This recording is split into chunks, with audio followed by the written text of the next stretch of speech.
Hello friends, welcome to online study. दोस्तों, SSC GD previous year exam की series को आगे बढ़ाते हैं और आज देखते हैं जो एसएससी जीडी ने 12 जनवरी 2023 को जो एग्ज़ाम लिया था 9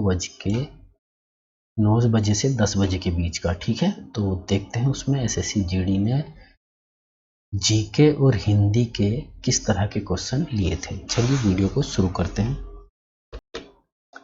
चलिए दोस्तों, आ गए हम part B, general knowledge and general awareness. ठीक है, पहला क्वेश्चन देखते हैं।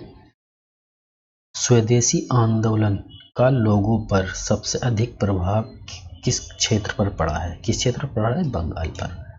दूसरा पूछा था, विश्व का सबसे लंबा लिखित संविधान किस देश का है? वो अपने देश का ही है, भारत का। नेक्स्ट था, जुलाई 2022 में भारत से शिवसेना के किस नेता को महाराष्ट्र से राज्यसभा का सदस्य चुना गया था? तो संजय राउत। ये उस समय के करंट अफेयर का क्वेश्चन था। नेक्स्ट था, अगस्त 2022 में वैज्ञानिक और औद्योगिक अनुसंधान परिषद की पहली महिला निदेशक के रूप में किसे नियुक्त किया गया था? तो राइट आंसर हो जाएगा नल्लाथम्बी कलाईसेबी। नेक्स्ट पूछा था, बुद्ध पूर्णिमा जो गौतम बुद्ध के भक्त द्वारा मनाई जाती है को निम्नलिखित में से किस राज्य में सागा दावा के नाम से जाना जाता है? ये माना जाता है सिक्किम। ठीक है, सिक्किम में बुद्ध पूर्णिमा को सागा दावा के नाम से जाना जाता है। दोस्तों, एक बात बता दूं, अगर आप किसी स्टडी ग्रुप से जुड़े हैं व्हाट्सएप में, तो इस वीडियो का लिंक जरूर उस ग्रुप में शेयर करना। ठीक है, ताकि आपके दोस्तों तक भी ये पता चल सके कि एसएससी जीडी किस तरह के क्वेश्चन अपने एग्जाम में पूछता है। ठीक है, नेक्स्ट था, निम्नलिखित में से कौन एक क्रिकेटर नहीं है? साइना नेहवाल क्रिकेटर नहीं है। ठीक है, ये तो जानते ही हैं। नेक्स्ट है, रवि कीर्ति ने निम्नलिखित में से किस चालुक्य शासक की प्रसिद्धि की रचना की है? पुलकेशिन द्वितीय ने। हमें कमेंट्स आया था दोस्तों कि इस चैनल पर ये प्रीवियस ईयर के एसएससी जीडी जो के एग्जाम चल रहे हैं, इसमें रीजनिंग और मैथ की क्लास भी लगाई। तो दोस्तों, ये जल्दी ही हम आपको सोल्व करके वीडियो के माध्यम से एक एक करके आपके पास पहुंचा देंगे, पूरे 72 के 72 सेट को। ठीक है, ठीक है। चलिए नेक्स्ट है, सत्रिया निम्नलिखित में से किस राज्य का शास्त्रीय नृत्य है? असम का है। नेक्स्ट पूछा था, बैडमिंटन एकल खेल में यदि दोनों खिलाड़ियों के 29 अंक हैं तो उनमें से एक किस अंक पर खेल जीतेगा? 30वें अंक। ठीक है, अगला पूछा था, सरकार का हस्तक्षेप चाहे मांग का विस्तार करने के लिए हो या कम करने के लिए कार्य कहलाता है स्थितीकरण। ठीक, सोडियम सल्फेट और बोरियम क्लोराइड की अभिक्रिया में बनने वाला सफेद अवक्षेप क्या होता है? बोरियम सल्फेट होता है। किसका उपयोग बोरा, चटाई, रस्सी, सूत, कालीन और अन्य कलाकृति बनाने में किया जाता है? यहाँ किस फसल की बात हो रही है? जूट की। ठीक है, जूट से सारी चीजें बनाई जाती है। अगला पूछा था, निम्नलिखित में से किसे राजीव गांधी पुरस्कार, इंदिरा प्रियदर्शनी सम्मान, रोटरी अंतर्राष्ट्रीय अवार्ड मिले हैं? तो शोभना नारायण को मिले हैं। ये करंट अफेयर के क्वेश्चन थे।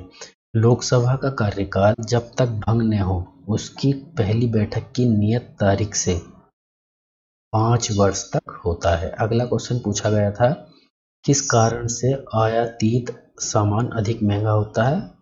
प्रवेश शुल्कों से। फिर पूछा था, निम्नलिखित में से कौन अर्थव्यवस्था के प्रारंभिक क्षेत्र से संबंधित नहीं है? वो है बैंक। ठीक है दोस्तों, अगर आपको ये वीडियो थोड़ा भी यूजफुल लगता है तो आप हमारे चैनल को पहली बार अगर आए हैं तो इसको सब्सक्राइब करके वीडियो को लाइक जरूर करें। ठीक है, नेक्स्ट पूछा था, लू किस ऋतु की विशेषता है? ग्रीष्म ऋतु की। ठीक है, अगला नेक्स्ट क्वेश्चन पूछा था, स्टार्टअप इंडिया को वाणिज्य एवं उद्योग मंत्रालय के अंतर्गत लॉन्च किया गया था।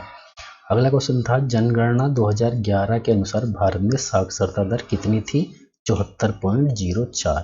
किशोरों को प्रतिदिन औसत मात्रा वाले कितने संतुलित आहार देने चाहिए? 3। ठीक, ये हो गया था हमारा जो जीके का पोर्शन था। अब चलते हैं हिंदी के पोर्शन पे। दोस्तों, हम आ गए हिंदी पार्ट डी। ठीक है, मैथ और रीजनिंग की क्लास जल्दी लगेगी। जो भी क्लास तो चल रही है उस पर परमानेंटली, लेकिन इन क्वेश्चन को जो प्रीवियस ईयर में आए इनको क्वेश्चन को टाइप करके पावर पॉइंट में पहुंचाने में टाइम लगता है, तो ये फाइल तैयार हो रही है। जल्दी तैयार हो जाएंगे ये सारे क्वेश्चन। जब तैयार हो जाएंगे हम आपको इनके सोल्व एक एक करके पावर पॉइंट में पढ़ा देंगे, ठीक है। चलिए तब तक हिंदी देखते हैं। निम्नलिखित विकल्पों में से किस एक वाक्य में संख्यावाचक विश्लेषण का उचित प्रयोग नहीं किया गया है? भव्य का स्वभाव अच्छा है। दूसरा पूछा था भारत देश में इंदौर स्वच्छता की सूची में प्रथम स्थान पर है। वाक्य में अशुद्ध वर्तनीक वाला शब्द कौन सा है? इंदौर। इंदौर में 2 मात्राएं लगती हैं, ये गलत हो गया। निम्नलिखित मुहावरे का उचित अर्थ विकल्पों में से चुनिए। नाक रगड़ना, दीनता पूर्वक प्रार्थना करना। नेक्स्ट क्वेश्चन पूछा था राजनीतिज्ञ एवं राजदूतों की नीति कला संबंधी कला वाक्यांश के लिए इनमें से उपयुक्त शब्द कौन सा है? कूटनीति। और 5वां पूछा था साहित्यानुरागी उपयुक्त रिक्त वाक्य में रिक्त स्थान के लिए उपयुक्त विकल्प निम्न में से कौन सा होगा? साहित्यानुरागी में से होगा ये तात्पर्य सत्यम साहित्य प्रेमी है।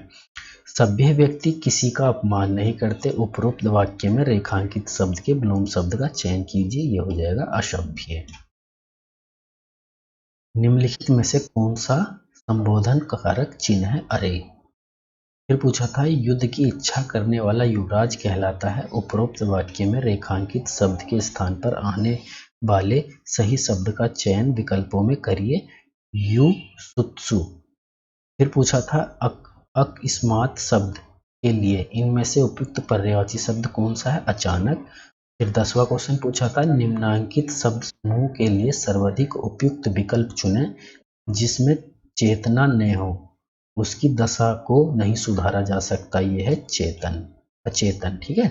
11वां क्वेश्चन में पूछा था निम्नलिखित वाक्य के किस शब्द में वर्तगिनी अशुद्धि है? भगवान शिव का निवास स्थान कैलाश है, तो कैलाश में भी 2 मात्राएं लगती है, गलत हो जाएगा।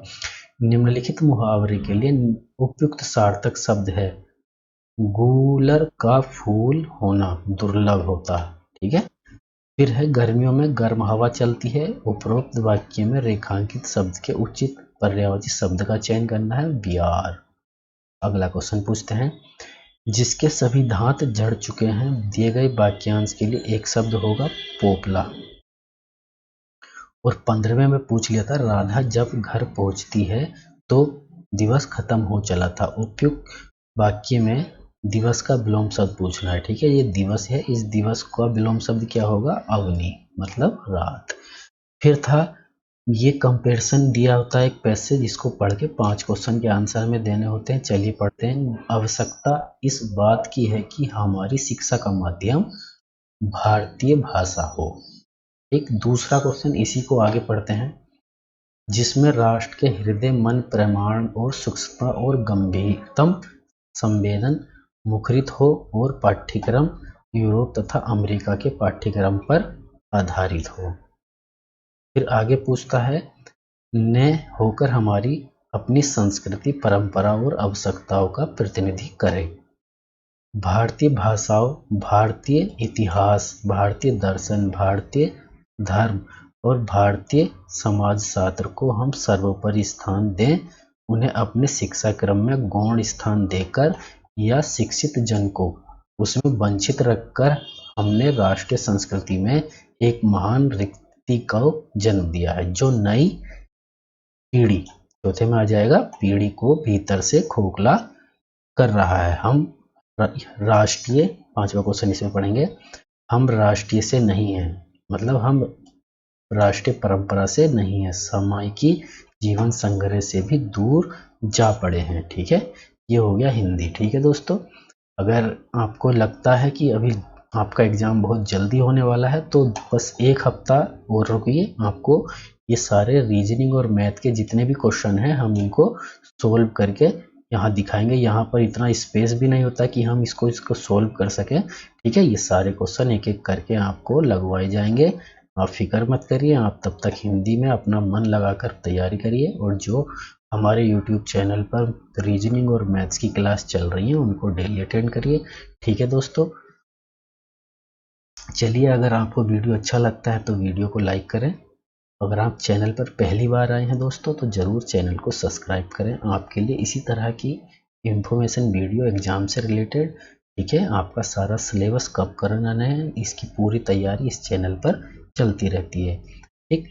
और रही बात दूसरी, आप इस वीडियो के लिंक को अपने स्टडी ग्रुप और अपने दोस्तों के साथ ज़रूर शेयर करना दोस्तों, ताकि उनको भी पता चल सके कि एसएससी जीडी इस तरह के एग्ज़ाम में कैसे कैसे क्वेश्चन किस सिलेबस से रखती है। ठीक, तो मिलते हैं नेक्स्ट वीडियो में दोस्तों। इस वीडियो में इतना ही है, जुड़े रहिए ऑनलाइन स्टडी के साथ। तब तक के लिए नमस्कार।